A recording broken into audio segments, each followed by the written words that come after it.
Ya, gajah lah. Besarnya homo ni.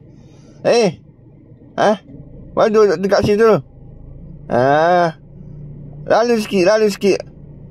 Aduh, gialah kenu tu. Awak nari aku ni. Awak ciu-ciu sikit.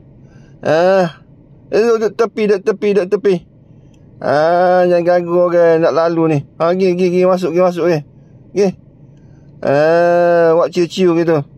Awak nari aku je ni. Okey. Ya, gajah lah. Mana nak gajah tu? Mana tu?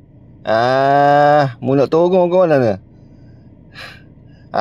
Payahlah duk jaga 2-3 ekor gajah ni. Hak tu memang jenis gitu. Nak ni duk celah tu. Duk makan rupuk. Aduh. Makan balik. Makan baik-baik. Mana duk gol ni tu? Ada mai dah nak gajah tu. Ada mai dah. Duk gol ni situ noh. Aduh. Ya, gajah lah. Cepat.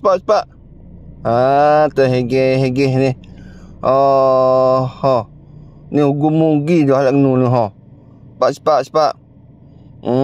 Lembak jamu ni jalan. Tak ada arah lah aku duk jaga mu ni. Orang siapa dah tepak nu. Empat lah. Ya, gajah lah. Ramanya set dia tu. Duduk tengah jalan. Awak gapo situ ni mahal lalu gini. Orang malah set dia ni.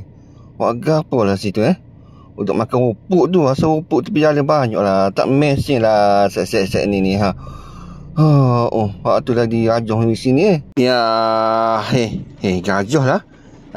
Dia nak turun lori ni. Ada koda. Masalah yang baru tu. Bakar dulu. Nampak kau tu? Jangan bijak dengan gajah. Dia boleh rasa kaki dia letak atas koda tu. Tengok. Lepas tu dia step by step je tu. Nak turun kaki mana tu. Tak nampak tu. You ni belakang. Nak sabar juga. Hampuk. Macam gajah selekah ni. Boleh dah turun. Bijak sungguh gajah ni. Tengok. Dia turun dah. Berjaya dia. Tuan dia